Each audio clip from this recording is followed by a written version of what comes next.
Hello. Good morning everyone. This is Dilshad Nisar, Faculty of Academy of UPSC, and in this particular lecture we are going to read logical positivism. See, logical positivism जो है वो एक reaction है किसके against?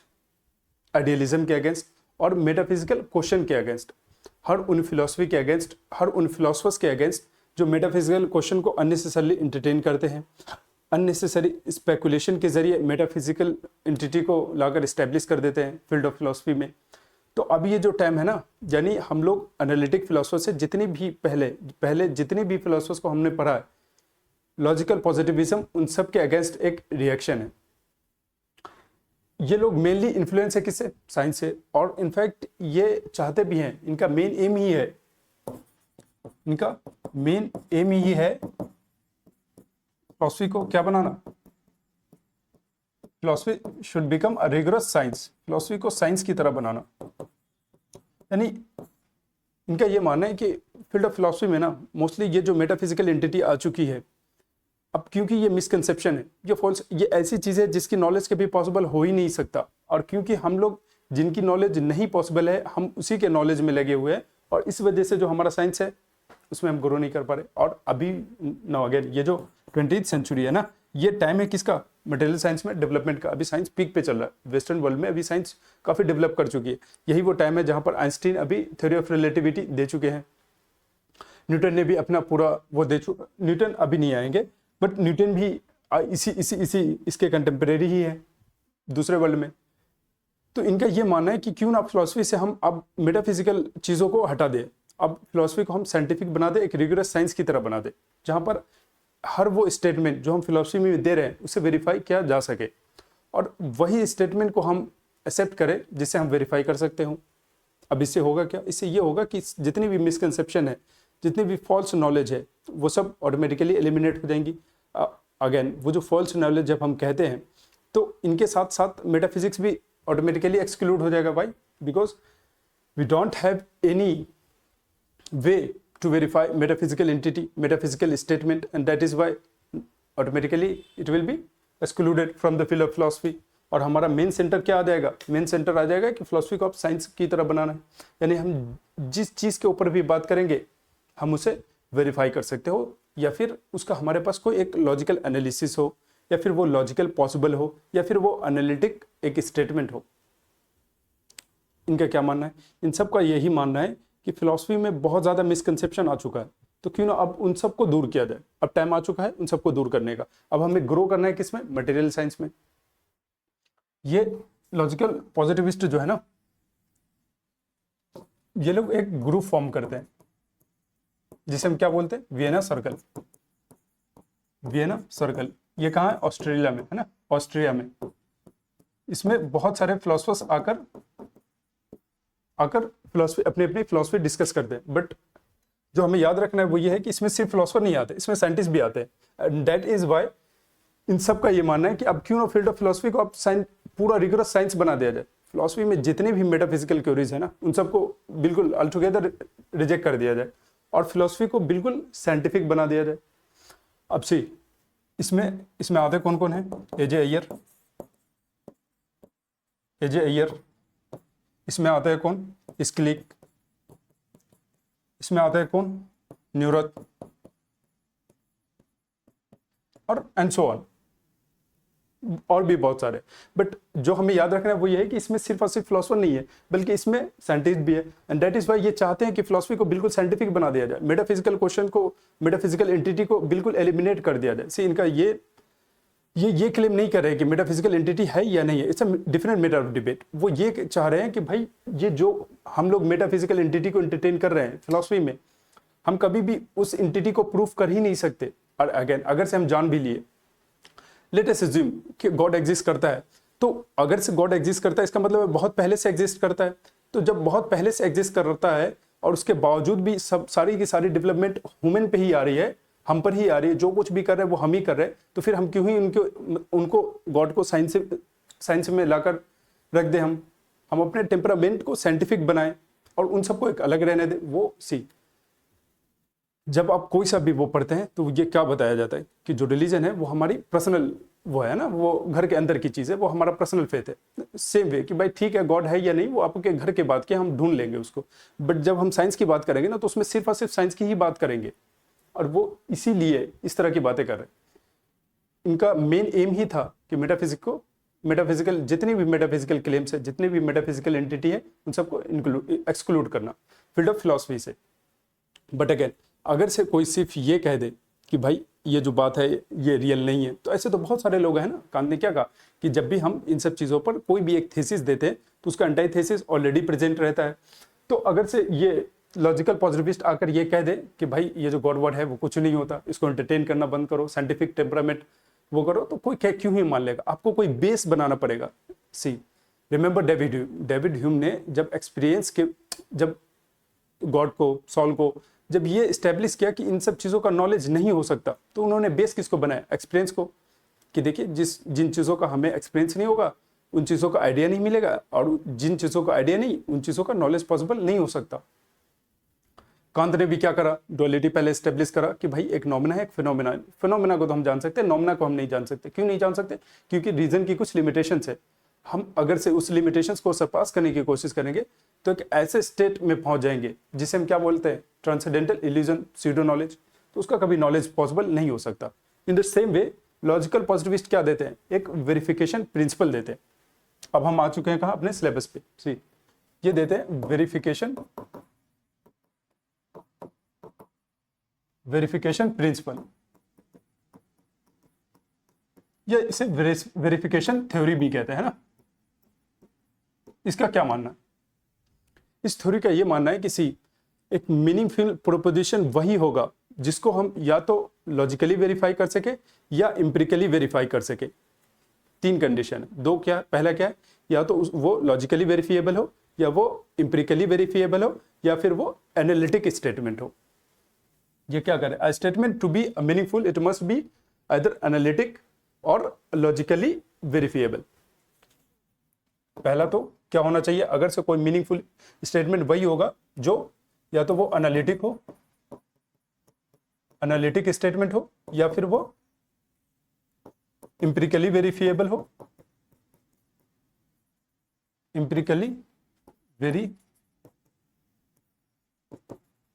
Verifiable हो, या फिर logically, जिसका लॉजिकल एनालिसिस पॉसिबल हो, लॉजिकली वेरीफिएबल हो।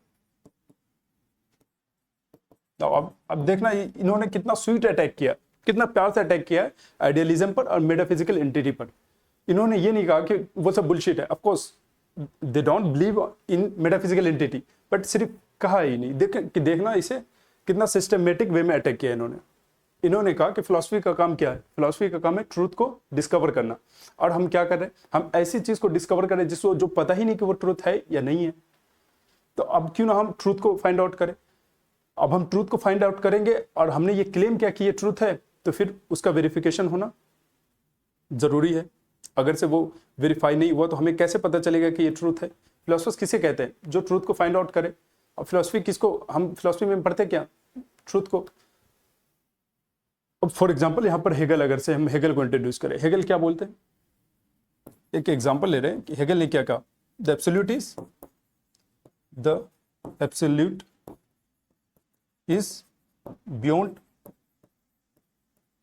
Beyond space and time. सही, एब्सोल्यूट क्या है हम सब पढ़ चुके हैं ना। नाउ लॉजिकल पॉजिटिविस्ट एकदम प्यार से यही क्वेश्चन पूछेंगे कि आपको कैसे पता? How do you know the absolute is beyond space and time? How do you know? पहला एक क्वेश्चन। दूसरा क्वेश्चन ये है कि ये जो स्टेटमेंट है क्या हम इसे लॉजिकली वेरीफाई कर सकते हैं? नहीं। क्या ये एनालिटिक स्टेटमेंट है? नहीं। क्या ये इसका एम्पिरिकली वेरिफिकेशन पॉसिबल है? क्या हम इसे एक्सपेरिमेंट के जरिए, ऑब्जर्वेशन के जरिए, या किसी भी चीज के जरिए क्या हम इस स्टेटमेंट को वेरीफाई कर सकते हैं? The answer is no. तो क्योंकि हम ना तो ये एनालिटिक है, क्योंकि ना ही इसका एम्पिरिकल वेरिफिकेशन पॉसिबल है, क्योंकि ना ही इसका लॉजिकल वेरिफिकेशन पॉसिबल है, इसीलिए ये क्या है? मीनिंगलेस स्टेटमेंट है। हम इसको एंटरटेन नहीं करेंगे और ना ही हम इसे एक्सेप्ट करेंगे। दूसरा एग्जांपल लेते हैं।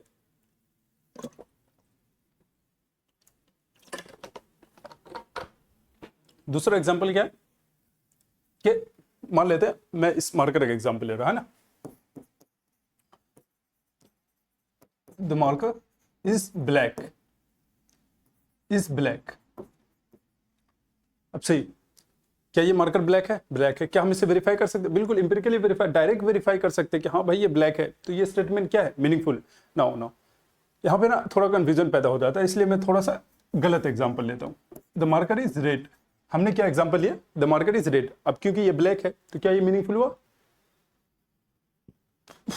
क्वेश्चन ये है, हमने वेरिफिकेशन प्रिंसिपल में, वेरिफिकेशन थ्योरी में ये देखा कि हम सिर्फ उसी प्रोपोजिशन को, उसी स्टेटमेंट को एक्सेप्ट करेंगे, मीनिंगफुल मानेंगे, जिसका लॉजिकल, या तो लॉजिकली वेरिफिकेशन पॉसिबल हो, या तो इंपेरिकली वेरिफिकेशन पॉसिबल हो, या फिर वो स्टेटमेंट एनालिटिक हो। एनालिटिक किसे बोलते हैं? True by their very definition. For example when we say that all bachelors are unmarried, तो ये बैचलर और unmarried are same, that is why it is analytic statement. तो अब ये जो स्टेटमेंट है ये एक सिंथेटिक है, द मार्कर इज रेड, ये एक न्यू इन्फॉर्मेशन दे रहा है इस इंपेरिकल वर्ल्ड के बारे में, मगर हम देख रहे, वेरीफाई कर रहे हैं, तो ये जो मार्कर है ये ब्लैक है, तो क्या ये मीनिंगफुल है? ऑफ कोर्स ये मीनिंगफुल है, मगर ये स्टेटमेंट फॉल्स है, मगर ये मीनिंगफुल है। See, meaning is not equals to truth. मतलब ये है कि क्या इसका वेरिफिकेशन पॉसिबल है? हाँ, वेरिफिकेशन पॉसिबल है, हम डायरेक्ट वेरीफाई करके बता देंगे कि नहीं, नो इट इज ब्लैक। तो क्योंकि इसका वेरिफिकेशन प्रिंसिपल, वेरिफिकेशन पॉसिबल है, that is why it is meaningful. But ये फॉल्स है। ट्रूथ एंड फॉल्स एक अलग चीज है, मीनिंगफुल एक अलग चीज है। यानी इस स्टेटमेंट को क्या हम समझ पा रहे हैं? क्या इस स्टेटमेंट को हम प्रूफ कर सकते हैं? हाँ, प्रूफ कर सकते हैं। तभी तो हमने कहा ना कि ये स्टेटमेंट फॉल्स है। Meaning is not equals to truth, meaning is not equals to truth. कि मीनिंगफुल ट्रूथ स्टेटमेंट या प्रोपोजिशन जरूरी नहीं कि वो ट्रू ही हो, या वो फॉल्स भी हो सकता है, मगर क्या इसका वेरिफिकेशन पॉसिबल है? हाँ, वेरिफिकेशन पॉसिबल। इसी तरह अगर से हमने ये कह दिया कि द वाटर इज सॉलिड, तो क्या ये मीनिंगफुल है? हाँ, ये मीनिंगफुल है, बट ये क्या है? फॉल्स है, क्योंकि जो सॉलिड होता है उसे आइस कहते हैं, वाटर नहीं कहते। तो हम उसको, क्योंकि हम उसको वेरीफाई कर सकते हैं, इसीलिए वो क्या है? ऑफ कोर्स वो मीनिंगफुल है। तीसरा example, the water boils at 100 degree Celsius, है ना, water boils at 100 degree Celsius. क्या इसको वेरीफाई किया जा सकता है? ऑफ कोर्स वेरीफाई किया जा सकता है। वाटर ले लेंगे, रूम टेम्परेचर पे आके इसे वो करके बॉइल करके देखेंगे, क्या 100 डिग्री सेल्सियस पे हो रहा है? हाँ, हो रहा है। तो बस ये वेरीफाइएबल है। हाँ, वेरीफाइएबल है। नाउ यही था क्या? वेरिफिकेशन प्रिंसिपल या verification theory of meaning. But verification तो हम कर रहे हैं, मगर वेरिफिकेशन करेंगे हम कैसे, है ना? ऐसे बहुत सारे स्टेटमेंट है जिसका सिंपल तो वेरिफिकेशन हो ही नहीं सकता। फॉर एग्जाम्पल व्हेन वी से कि अर्थ का जो कोर है ना उसमें बहुत हाई टेम्परेचर है, तो अब हम इसको इंपेरिकली तो वेरीफाई नहीं कर सकते। अर्थ के कोर में आज तक कोई पहुंचा ही नहीं, और नहीं कभी कोई पहुंच सकता है, तो हम इस स्टेटमेंट को कैसे वेरीफाई करेंगे? जब हम कहते हैं कि द इलेक्ट्रॉन, हम जब ये कहते हैं कि इलेक्ट्रॉन जो है ना वो नेगेटिव चार्जेस कैरी करता है, नेगेटिव चार्जेस कैरी करता है, तो अब हम इसको कैसे वेरीफाई करेंगे? इंपेरिकली तो वेरीफाई हो ही नहीं सकता, है ना? जब हम ये कहते हैं कि there is extra terrestrial life on Mars, तो अब मार्स पे लाइफ पॉसिबल है या नहीं है, ये हम कैसे कहेंगे? इसको वेरिफिकेशन कैसे होगा? तो इसके लिए हम पढ़ते हैं क्या? Types of verification, types of verification. Main इनका प्रिंसिपल ही क्या है कि हमें मेटाफिजिकल को एक्सक्लूड करना है। एक्सक्लूड करना है किसके बेस पे? वेरिफिकेशन के। तो वेरिफिकेशन में कुछ इस तरीके के वेरिफिकेशन हो कि कोई भी साइंटिफिक क्लेम वो रिजेक्ट ना हो जाए हमारी थ्योरी की वजह से ही, क्योंकि हम एक्सेप्ट करना चाहते हैं किसको? हम फिलॉसफी को बनाना चाहते हैं क्या? साइंस की तरह। और हम एक्सेप्ट भी सिर्फ साइंटिफिक जजमेंट को, साइंटिफिक स्टेटमेंट को, साइंटिफिक प्रोपोजिशन को ही एक्सेप्ट करना चाहते हैं। तो कहीं ना हमारे थ्योरीज में ही ये फ्लॉज निकल जाए कि जिसकी वजह से आगे चल के, मतलब आगे क्या 2 ही साल में दिक्कत आने शुरू हो जाए। अब तक हमने जितने भी थ्योरी देखा उन सब में क्या था कि वो खुद के साथ ही कंसिस्टेंट नहीं थे। इसीलिए नेक्स्ट फिलोसफर्स आते थे, अपनी फिलोसफी देते थे उनको क्रिटिसाइज करके। तो ये चाहते हैं कि क्योंकि हमारी जो थ्योरी है वो सिर्फ फिलोसफिकल थ्योरी नहीं बल्कि एक साइंटिफिक थ्योरी भी बने, तो इसीलिए काफ़ी इंक्लूसिव बनाएंगे, अपने बनाने की कोशिश तो बिल्कुल करेंगे वेरिफिकेशन थ्योरी को। नाउ टाइप्स ऑफ वेरिफिकेशन, पहला क्या है? पहला है प्रैक्टिकल वेरिफिकेशन, है ना, practical and theoretical verification. Theoretical verification. अब ये क्या है, सही प्रैक्टिकल में क्या है, for example when we say that plant gives us oxygen, plant gives us oxygen, तो क्या इस चीज को वेरीफाई किया जा सकता है? ऑफकोर्स वेरीफाई किया जा सकता है। हम एक्सपेरिमेंट के जरिए लैब में या फिर किसी एम्पिरिकल एक्सपेरिमेंट के जरिए हम इस स्टेटमेंट को वेरीफाई कर सकते हैं, यानी प्रैक्टिकली तो ये वेरीफाई हो जाएगा, है ना। Plant gives us oxygen, of course it can be practically verified, but on the other hand theoretical verification, जब हम ये कहते हैं कि जो सनलाइट है ना वो 8 minute, it takes 8 minute sunlight to reach at earth, 8 minute लगता है सनलाइट को अर्थ पे पहुंचने में ना। अब ये प्रैक्टिकल तो नहीं है, अब इससे क्या करेंगे, थ्योरेटिकल वेरीफाई करेंगे। हम क्या करेंगे, हम अर्थ से सन की डिस्टेंस को नापेंगे, पता करेंगे कि कितना है, फिर उसके बाद स्पीड ऑफ लाइट को वो करेंगे और फिर दोनों को मल्टीप्लाई कर देंगे कि हाँ ठीक है, क्या ये टाइमिंग है, इसको वेरीफाई किया जा सकता है, हाँ वेरीफाई किया जा सकता है। जो हम ये बोलते हैं कि there is a high temperature in earth core, तो अब कोर के अंदर तो आज तक कोई भी नहीं गया है ना, और हम जा भी नहीं सकते। हमारा क्या है कि जो भी डेटा, एम्पिरिकल डेटा हमारे पास प्रेजेंट है, हमने देखा कि जैसे जैसे हम नीचे जाते हैं टेम्परेचर बढ़ता है, उसी हिसाब से हमने ये क्या करा, एक एम्पिरिकल डेटा के बेस पर ये थ्योरेटिकल वो निकाला है कि हाँ भाई जो अर्थ का कोर है ना वो काफी वहाँ टेम्परेचर हाई है ना, वहाँ अगर से कोई गया तो वो तो लावा ही बन जाएगा, उसका तो जिंदा रहना पॉसिबल ही नहीं, चाहे मेटर हो चाहे कुछ भी हो। तो यानी जो चीज प्रैक्टिकल, जिसका प्रैक्टिकल वेरिफिकेशन पॉसिबल नहीं है, उसको थ्योरी में हम प्रूव कर सकते हैं। ऐसे बहुत सारे मैथमेटिकल थ्योरम है, ऐसे बहुत सारे साइंटिफिक थ्योरी है कि जिसको हम क्या करते हैं, थ्योरेटिकली वेरीफाई करते हैं, थ्योरेटिकली प्रूफ करते हैं। ओके, बट दूसरा क्या है, दूसरा है direct and indirect verification. Direct and indirect verification. सही, डायरेक्ट में गया, for example when I say that it is raining, तो अब इसको तो डायरेक्ट वेरीफाई किया जा सकता है, मैं खुद से देख लूंगा कि भाई ये रेनिंग हो रहा है या नहीं हो रहा है ना, ये क्या है, डायरेक्ट वेरिफिकेशन। जैसे इट इज ब्लैक, अब मैं डायरेक्ट वेरीफाई कर लिया कि हाँ ये ब्लैक है। इनडायरेक्ट क्या है, ये बाय द वे ये किसका देन था, ये दे था स्किलिक का। इसलिए कहते थे कि क्यों ना डायरेक्ट, मतलब सिर्फ हमें ना डायरेक्ट वेरिफिकेशन पे ही रिलाई करना चाहिए और डायरेक्ट वेरिफिकेशन को ही वैलिड सोर्स ऑफ नॉलेज मानना चाहिए या स्कोप ऑफ नॉलेज के अंदर लाना चाहिए। अय्यर ने कहा कि नहीं, ये पॉसिबल नहीं, अगर से हम सिर्फ डायरेक्ट वेरिफिकेशन को एक्सेप्ट करेंगे तो जो हमारा स्कोप ऑफ नॉलेज है वो काफी लिमिटेड हो जाएगा, रिस्ट्रिक्ट हो जाएगा। ऐसी बहुत सारी चीजें जिसको हम डायरेक्टली वेरीफाई तो नहीं कर सकते, इनडायरेक्टली वेरिफिकेशन भी हो गया तो हम बोल देंगे कि हाँ यस इट इज पॉसिबल। जैसे फॉर एग्जाम्पल हमने कहीं पर देख लिया कि भाई यहाँ पर ना पूरी जमीन जो है वो गीली है, मड है, फिर हम रेन का वो लगा सकते हैं कि हाँ बारिश हुई होगी, रेनफॉल हुआ होगा तभी ये ऐसा हुआ है। फॉर एग्जाम्पल जब हम ये देख लेंगे कि बॉल जो है वो गुल हो रहा है, तो हम ऑटोमेटिकली ये इनडायरेक्ट वेरीफाई हो जाएगा कि हाँ इसके अंदर जो है वो करंट है ना, इलेक्ट्रिसिटी फ्लो हो रही है। तो यानी डायरेक्ट वेरिफिकेशन वो है जिसको हम डायरेक्टली वो करते हैं, इनडायरेक्ट वो है जो हम इन्फ्रेंस के जरिए, ठीक है हमने ये देख लिया तो ये इट इज मोर लाइक अनुमान, है ना, जो इन्फ्रेंस हम पढ़ते हैं ना इंडियन फिलोसफी में, वही है, अनुमान है कि हमने एक वो देख लिया, हमने हेतु देख लिया और परसीव को वो कर रहे हैं, है ना, हेतु के बेस पे साध का अंदाजा लगा रहा है कि हाँ ठीक है हमने ये देख लिया कि ये जो यहाँ पर कीचड़ है इसका मतलब है कि रेनफॉल हुआ होगा, हमने देख लिया कि बॉल जो है वो जल रहा है इसका मतलब है इलेक्ट्रिसिटी होगा। कि अगर से डायरेक्ट वेरिफिकेशन पॉसिबल नहीं है तो इनडायरेक्ट वेरिफिकेशन भी अगर से पॉसिबल है तो वो स्कोप ऑफ नॉलेज में आ रहा है ना। ओके, तीसरा क्या है, तीसरा है strong and weak verification. Weak verification, Schlick का ये मानना था कि हमें ना सिर्फ और सिर्फ स्ट्रॉन्ग वेरिफिकेशन को ही एक्सेप्ट करना चाहिए, अगर से हमें वीक वेरिफिकेशन को एक्सेप्ट नहीं करना चाहिए।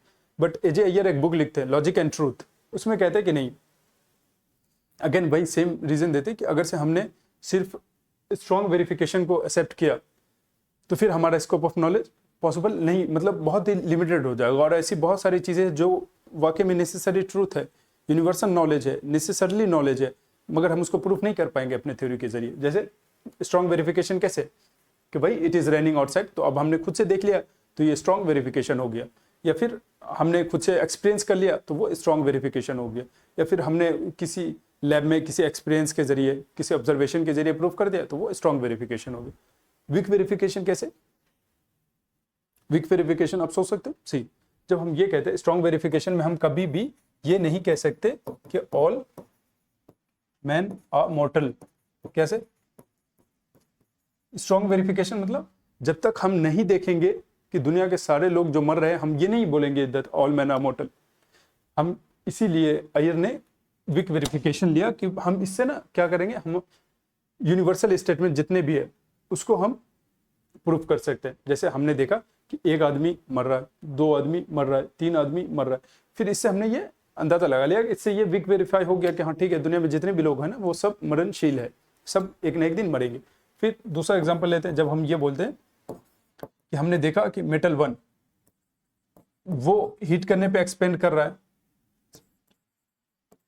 All metal expand on heating. हमने देखा कि एक मेटल को हमने हीट किया और वो एक्सपेंड करने लगा। हमने देखा मेटल 2 जो है उसको भी हमने हीट दिया, वो भी एक्सपेंड करने लगा। हमने मेटल 3 को देखा कि जो उसको भी हमने हीट दिया वो भी एक्सपेंड करने लगा। स्ट्रॉन्ग वेरिफिकेशन हुआ। अब उसके जरिए से हम ये कह सकते हैं कि all metal expends on heating, यानी इससे हम वीक वेरिफिकेशन दे सकते। स्ट्रॉन्ग वेरिफिकेशन एक दो चीज़ों का हो चुका है तो उसके जरिए हम वीक वेरीफाई कर सकते हैं। जैसे हमने एक कौवा देखा काला था, 2 कौवा देखा काला, 10 कौवा काला, 20 काला, फिर हमने ये वीक वेरीफाई कर दिया कि भाई दुनिया में जितने भी कौवे होते हैं ना वो ब्लैक ही होते हैं ना, all crows are black. Now अब क्वेश्चन ये उठता है कि उनका क्या, उस स्टेटमेंट का क्या, जो कि ना तो एनालिटिक है, ना तो उसका लॉजिकल वेरिफिकेशन पॉसिबल है, ना ही इंपेरिकल वेरिफिकेशन पॉसिबल है। तो उस स्टेटमेंट का क्या, उसको क्या बोलते हैं, उसको क्या बोलते हैं, है ना। इन लोगों के हिसाब से according to logical positivist this are pseudo statements. What are this? This are pseudo statements. Statements इनसे पूछा गया कि what do you mean by pseudo statements? Pseudo statements किसको कहेंगे आप, या फिर हमारे लिए बता दीजिए कि हम स्यूडो स्टेटमेंट्स किसको बोलेंगे। जो फॉल्स स्टेटमेंट होगा उसको स्यूडो बोलेंगे, तो इन्होंने कहा नहीं। तो जो ट्रू स्टेटमेंट होगा उसको स्यूडो स्टेटमेंट्स बोलेंगे, इन्होंने कहा नहीं। इन्होंने कहा कि स्यूडो स्टेटमेंट्स वो स्टेटमेंट्स है जो कि ना तो ट्रू हो ना फॉल्स हो, बस क्या हो, मीनिंगलेस हो, जिसका ना ही तो लॉजिकल वेरिफिकेशन पॉसिबल हो, ना ही तो इंपेरिकल वेरिफिकेशन पॉसिबल हो, और ना ही वो स्टेटमेंट क्या हो, एनालिटिक हो। तो हम उनको क्या बोलेंगे? Pseudo statements. सी अब ये बेस बना रहे हैं मेटाफिजिक्स को एक्सक्लूड करने के लिए। इनफैक्ट ये वेरिफिकेशन थ्योरी से ही कर चुके हैं, वेरिफिकेशन थ्योरी से ही एक्सक्लूड कर चुके हैं, मगर अब ये क्या करें स्यूडो स्टेटमेंट्स के जरिए। अभी ये फिर डायरेक्ट आएंगे रिजेक्शन ऑफ मेटाफिजिक्स पर, मगर अभी हम स्यूडो स्टेटमेंट्स को देखते हैं। ये कहते हैं कि अगर से कोई स्टेटमेंट एनालिटिक नहीं है और उसका वेरिफिकेशन भी पॉसिबल नहीं है, वेरिफिकेशन भी पॉसिबल नहीं है, तो फिर वो क्या बनेगा? मीनिंगलेस। और यही क्या बन जाएगा? Pseudo statement. स्यूडो स्टेटमेंट ना तो ट्रू होता है ना तो फॉल्स होता है। इस स्टेटमेंट को याद रखना कि जो स्यूडो स्टेटमेंट्स होता है ना वो ना तो ट्रू होगा ना ही फॉल्स होगा, वो सिर्फ और सिर्फ मीनिंगलेस होगा। Pseudo statements. नाउ एक एग्जांपल लेते हैं। हेगल ने कहा कि absolute is beyond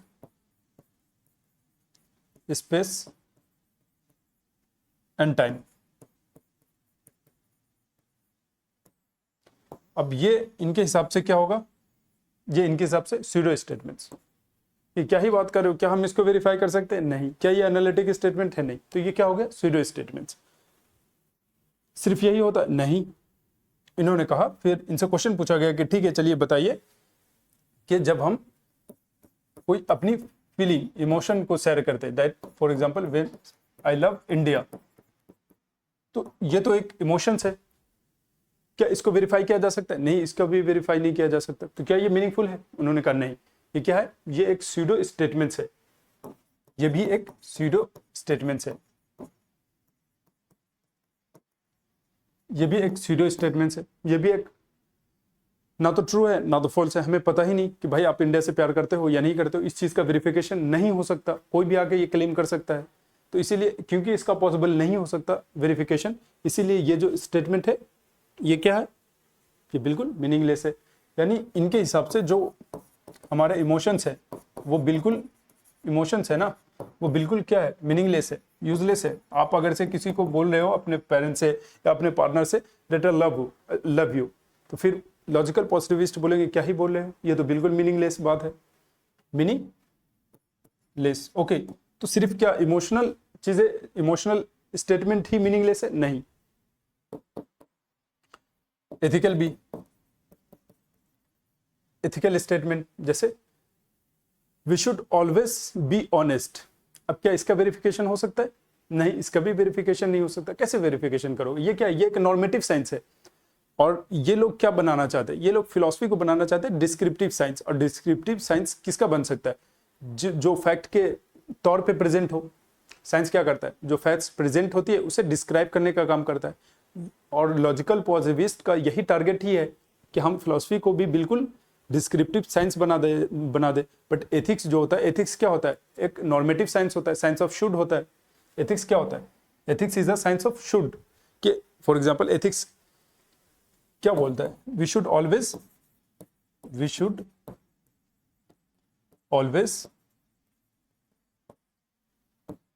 tell truth, अब we should always be honest. तो अब ये क्या है? ये एक साइंस ऑफ शुड है। बट जो डिस्क्रिप्टिव साइंस होता है वो क्या होता है? साइंस ऑफ इज होता है कि this is black, leave is green, है ना, स्काई इज ब्लू। तो जो नेचुरल साइंस होता है वो तो साइंस ऑफ इज है, और ये क्या है? साइंस ऑफ शुड है। तो अब इसको हम कैसे वेरीफाई करेंगे? इसका तो वेरिफिकेशन पॉसिबल ही नहीं। तो ये क्या हो जाएगा? ये स्यूडो स्टेटमेंट हो जाएगा। यानी एथिक्स, इनके हिसाब से एथिक्स भी एक स्यूडो नॉलेज है।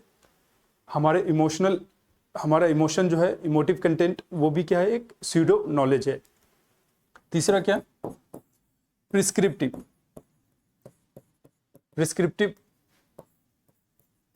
Prescriptive knowledge. For example when we say that you should do exercise, ये क्या है? ये एक प्रिस्क्रिप्शन है। तो अब क्या इसका वेरिफिकेशन हो सकता है? नहीं, इसका भी वेरिफिकेशन नहीं हो सकता। तो ये भी क्या है? मीनिंगलेस है। यानी हर वो स्टेटमेंट जिसका क्या हो, वेरिफिकेशन पॉसिबल ना हो, ना तो लॉजिकल ना तो एम्पिरिकल, और अगर से वो एनालिटिक स्टेटमेंट भी नहीं है तो क्या हो जाएगा? वो स्यूडो स्टेटमेंट्स हो जाएगा ना। ये तीन चीज हो गया। मेन चीज क्या था? मेन था मेटाफिजिकल स्टेटमेंट, जैसे कि गॉड इज रियल। अब ये क्या पूछेंगे logical positivist? How do you know it? क्या इसका वेरिफिकेशन पॉसिबल है? ऑफ कोर्स नहीं है। तो फिर ये इसका नॉलेज पॉसिबल नहीं हो सकता। और ये क्या हो गया? ये एक स्यूडो स्टेटमेंट्स हो गया।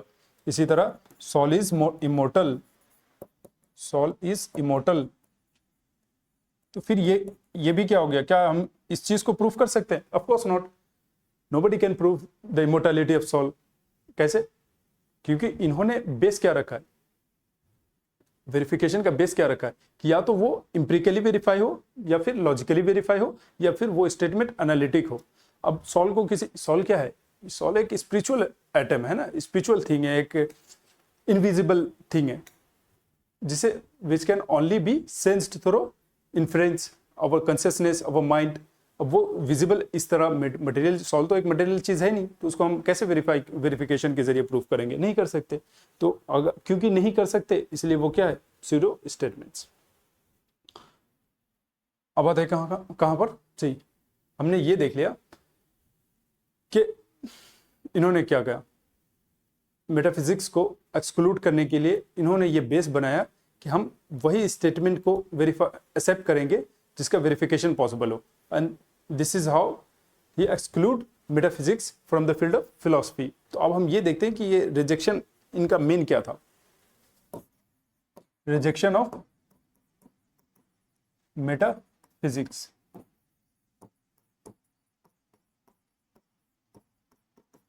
हमने अभी देखा ना कि ये सिर्फ और सिर्फ एम्पिरिकल साइंस को ही एक्सेप्ट कर रहे हैं, अगर से कोई चीज फैक्ट्स की तरह आ रहा है उसी को एक्सेप्ट कर रहा है। रसल को याद कर रहे हैं, रसल ने क्या कहा, this world is composed of facts not of things. दुनिया चीजों से नहीं बल्कि फैक्ट से बना है, और ये फैक्ट्स क्या है, ये फैक्ट्स फिजिकल नहीं बल्कि लॉजिकल है, रसल का मानना था।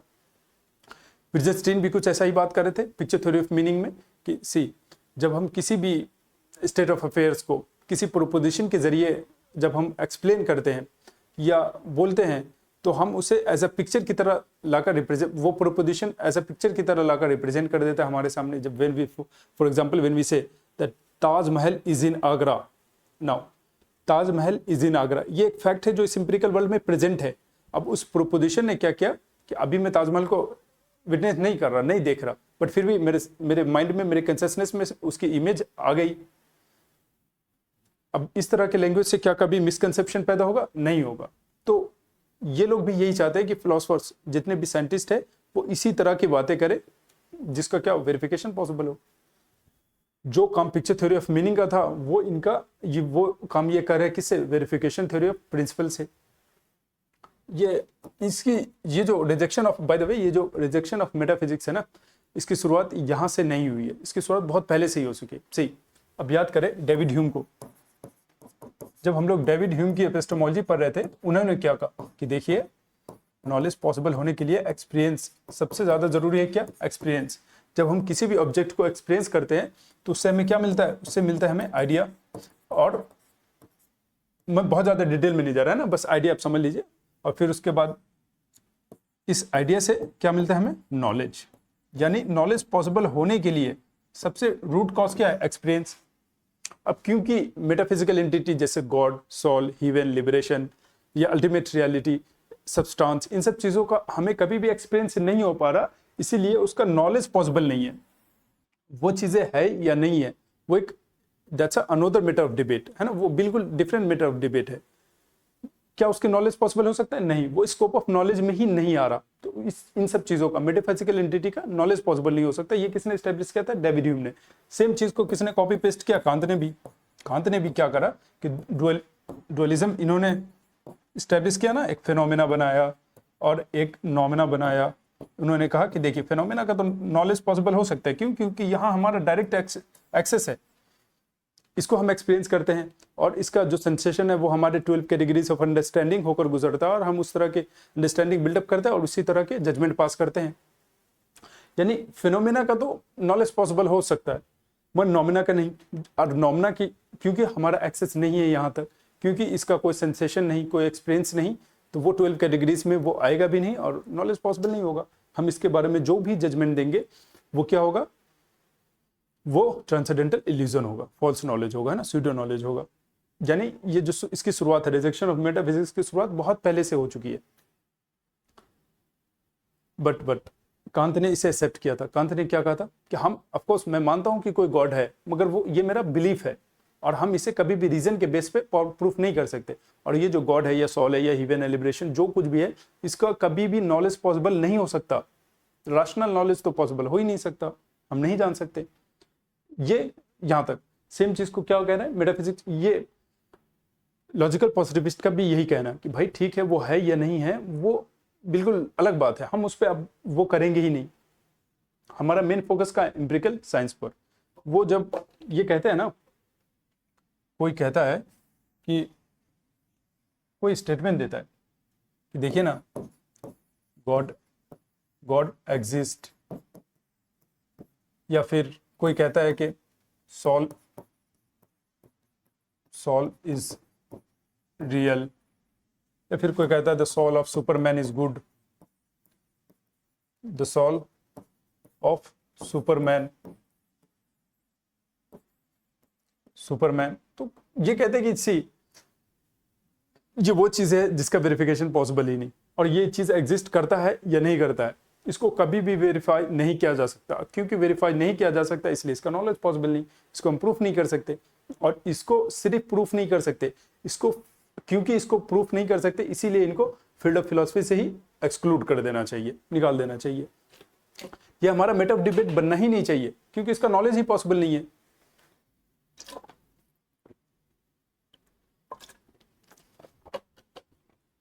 नो इसके बाद हम आते हैं, अब हम आते कहाँ, हमने क्या देखा कि वही स्टेटमेंट ट्रू होगा जिसका वेरिफिकेशन पॉसिबल हो, यानी मीनिंगफुल स्टेटमेंट वही होगा जिसका या तो एम्पिरिकली वेरिफिकेशन पॉसिबल हो या वो लॉजिकली सही हो या फिर एनालिटिक हो।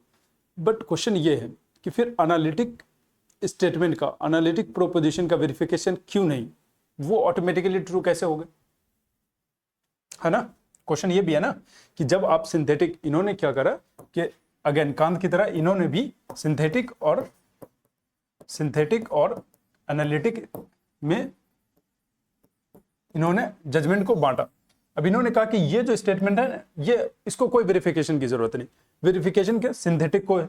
तो फिर क्वेश्चन ये है कि फिर एनालिटिक को क्यों नहीं है, इसको भी तो वेरीफाई किया जाना चाहिए ना। तो अगर से हम इसको वेरीफाई करेंगे तो इसके लिए कौन सा प्रिंसिपल अप्लाई करेंगे।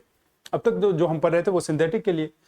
सिंथेटिक स्टेटमेंट क्या होता है, सिंथेटिक प्रोपोजिशन वो प्रोपोजिशन होता है, इसका दो कंडीशन, पहला तो ये कि न्यू नॉलेज दे और ये कंटिजेंट हो, है ना।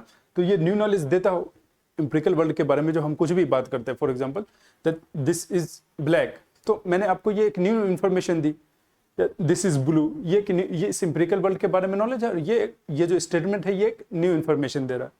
तो इसके लिए तो हमें वेरिफिकेशन की, इसके लिए कौन सा वेरिफिकेशन, कहा कोई सा वेरिफिकेशन नहीं। क्यों, फिर क्वेश्चन पूछा क्यों इसको वेरिफिकेशन की जरूरत क्यों नहीं है। तो उन्होंने एक थ्योरी दिया जिन्हें हम क्या बोलते हैं, लिंग्विस्टिक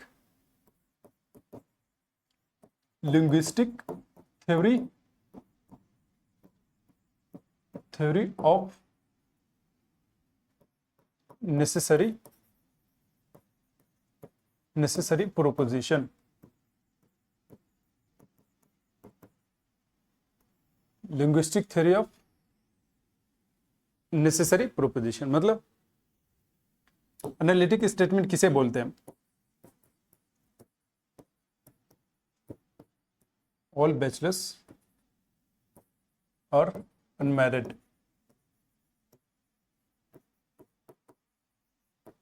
ऑल बैचलर्स और अनमैरिड। बैचलर का मतलब क्या होता है, बैचलर का मतलब होता है अनमैरिड। लॉजिकल पॉजिटिविस्ट बोल रहे हैं कि ये जो स्टेटमेंट ये एक नेसेसरी ट्रू है, यानी ये हर एक केस में ट्रू होगा। तो लॉजिकल पॉजिटिविस्ट का कहना है कि जो नेसेसरी ट्रू है ना, वो दुनिया के फैक्ट की वजह से ट्रू नहीं है, वो अपने लैंग्वेज के मीनिंग की वजह से, लैंग्वेज की डेफिनेशन की वजह से, लैंग्वेज की कन्वेंशंस की वजह से वो ऑटोमेटिकली नेसेसरी होता है। मतलब ये स्टेटमेंट नेसेसरी है, ये अपनी मीनिंग की वजह से नहीं है, सॉरी ये इस एम्पिरिकल वर्ल्ड की वजह से नहीं है, बल्कि ये अपने मीनिंग की वजह से है। तो इसीलिए इसको कोई वेरिफिकेशन की जरूरत ही नहीं है। मतलब ये कि अगर से कोई ये बोल दे दैट ऑल बैचलर, इसका अपोजिट लेते हैं, मान लेते हैं कि कोई ये कह रहा है कि ऑल बैचलर्स आर मैरिड, तो इससे रियलिटी पे कोई फर्क नहीं पड़ेगा, इस लैंग्वेज के मीनिंग में कंट्राडिक्शन है, यानी इस लैंग्वेज में दिक्कत है, तो इसके लिए कोई वेरिफिकेशन की जरूरत नहीं।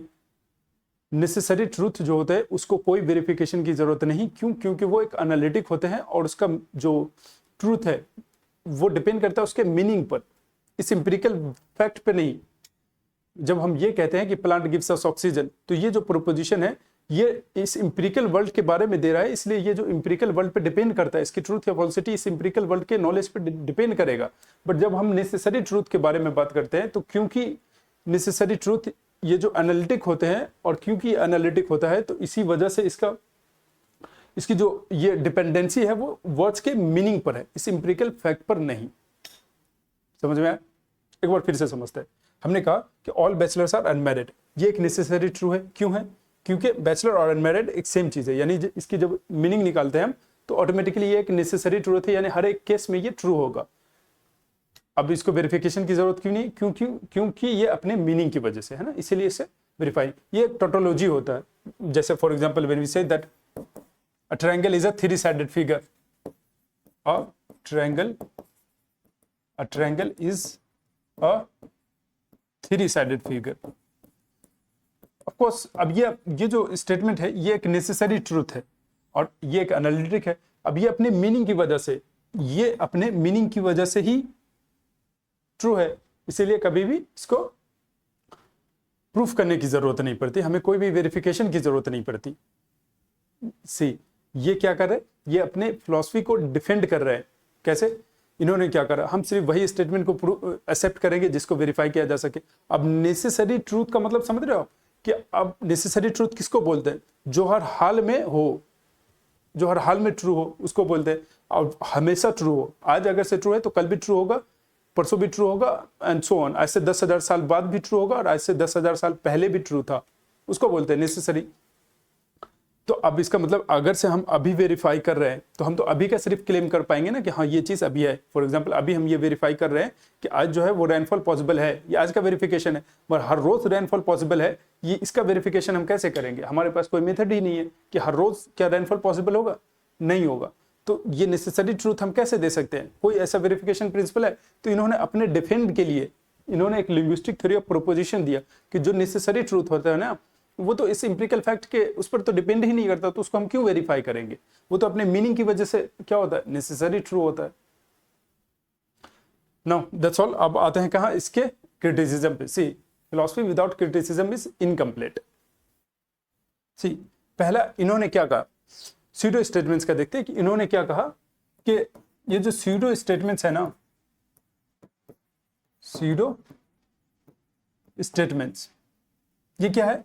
इनसे पूछे, हमने पूछा कि क्या ये ट्रू है, तो इन्होंने कहा नहीं ट्रू नहीं है।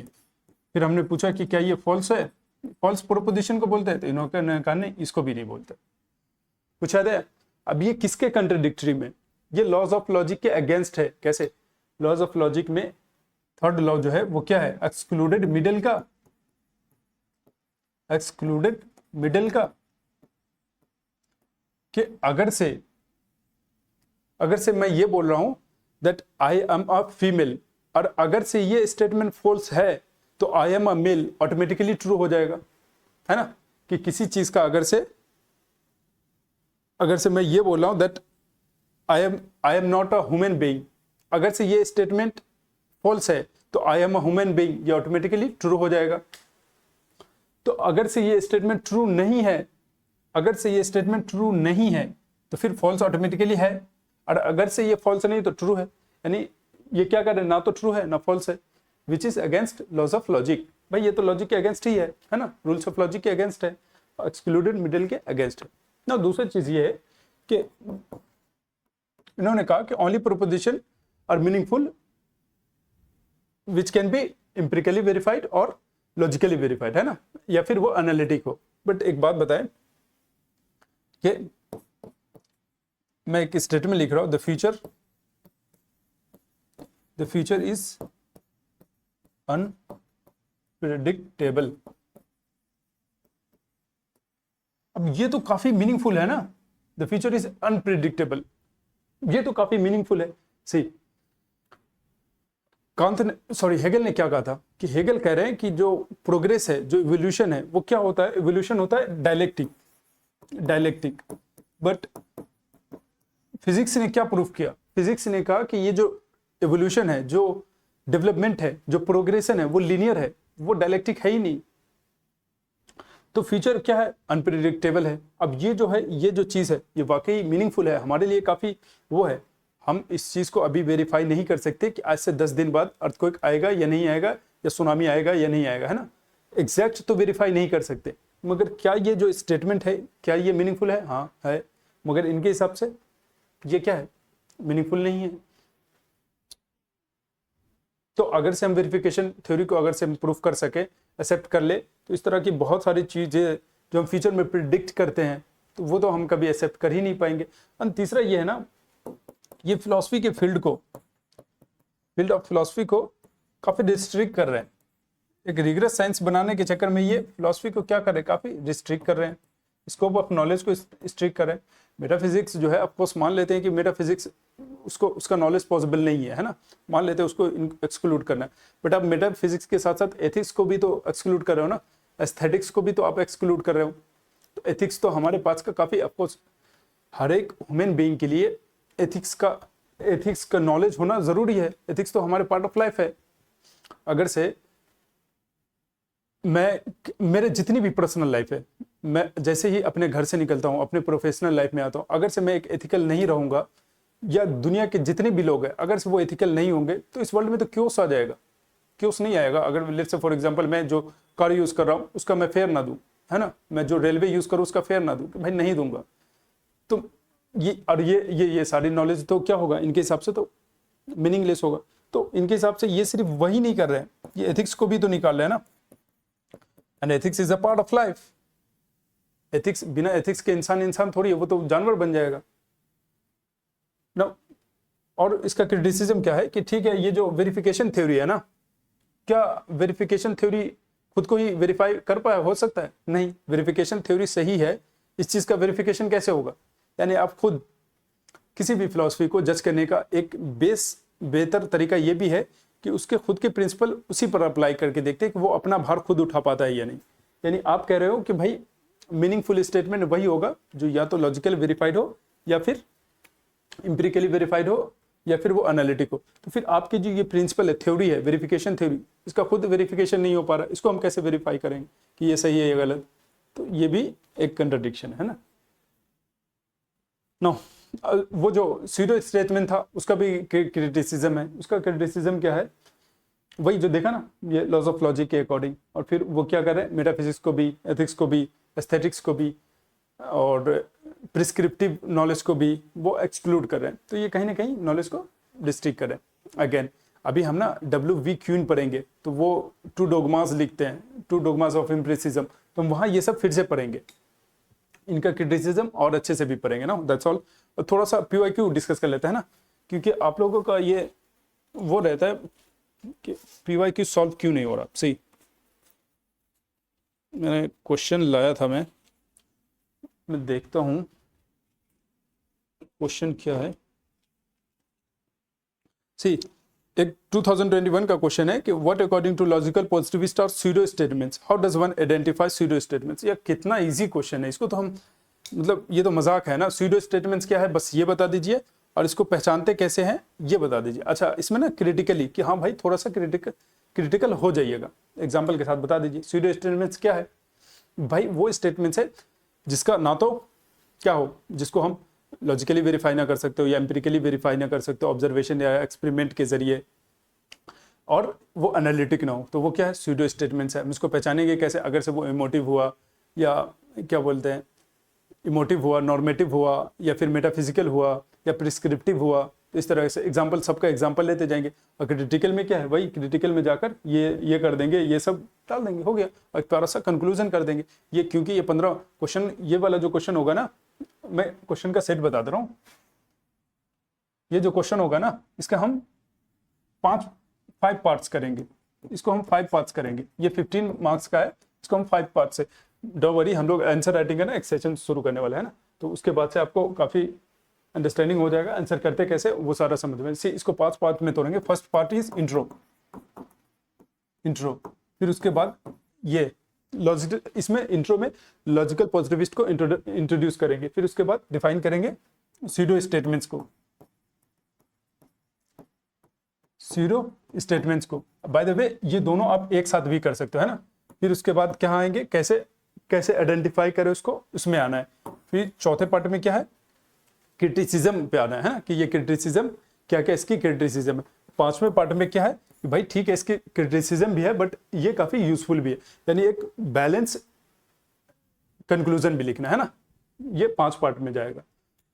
एक क्वेश्चन है 2023 का कि does the rejection of metaphysics as proposed by logical positivist relate to problem of meaning और प्रॉब्लम ऑफ नॉलेज और नेचर ऑफ थिंग्स और all of them, discuss with suitable example.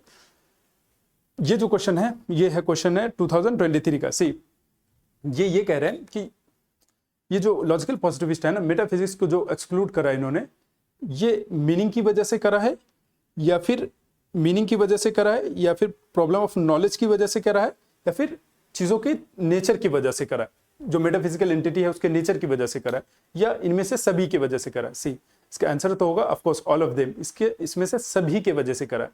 पर ये जो क्वेश्चन है ये 6 पार्ट में टूटेगा, ये 6 पार्ट में टूटेगा। ये क्वेश्चन में पढ़ रहा था 2023 का है ना, अगर से आपके पास नहीं हो आप गूगल से निकाल लेना है ना, या फिर आप क्वेश्चन खुद से समझ लेना, मैं बता दे रहा हूँ। ये क्वेश्चन जो है वो 6 पार्ट में टूटेगा। फर्स्ट पार्ट इज इंट्रो, उसके बाद क्या टूटेगा, उसके बाद आएगा वही क्यों आया, और उसके बाद उसी में दे देना है कि yes all of them, but इसमें सबसे ज्यादा क्या था, but the major is problem of meaning. और इसमें ना आप जब भी लेना मेटाफिजिकल, फॉर एग्जांपल जब आप हेगल का वो स्टेटमेंट लोगे the absolute is beyond space and time, या फिर गॉड एग्जिस्ट, तो फिर आप पहले गॉड एग्जिस्ट एक एग्जांपल देखो मेटाफिजिकल, फिर उसके बाद आप ही क्वेश्चन करोगे how do we know, how can we know it, या how can we verify it, और फिर क्वेश्चन मार्क दें, फिर आप कहोगे no we don't have any verification principle that is why it is meaningless, है ना, या फिर जो भी फॉल्स हो या स्यूडो स्टेटमेंट्स हो वो। तो आपको ना इसमें खुद से भी क्वेश्चन करना है इस लॉजिकल पॉजिटिविस्ट के उसमें, ये सिर्फ लॉजिकल पॉजिटिविस्ट के उसमें नहीं, जितने भी एनालिटिक फिलोसफर्स का क्वेश्चन आप करोगे मोस्टली में आपको क्वेश्चन के अंदर ही जब आप आंसर कर रहे हो तो उस आंसर में आपको एक ना एक क्वेश्चन खुद से करना ही होगा और फिर आप उसको आंसर करोगे। दिस इज हाउ फिलोसफी के आंसर, ऐसे आंसर राइटिंग ऐसे होती है। फिर ऐसा करते हैं, इसको रहने देते हैं, फिर हम लोग जब आंसर राइटिंग की क्लास शुरू करेंगे तब वहाँ पर काफ़ी अच्छे से डिस्कस करेंगे ना। Now that's all for today, thank you, Jai Hind, take good care of yourself.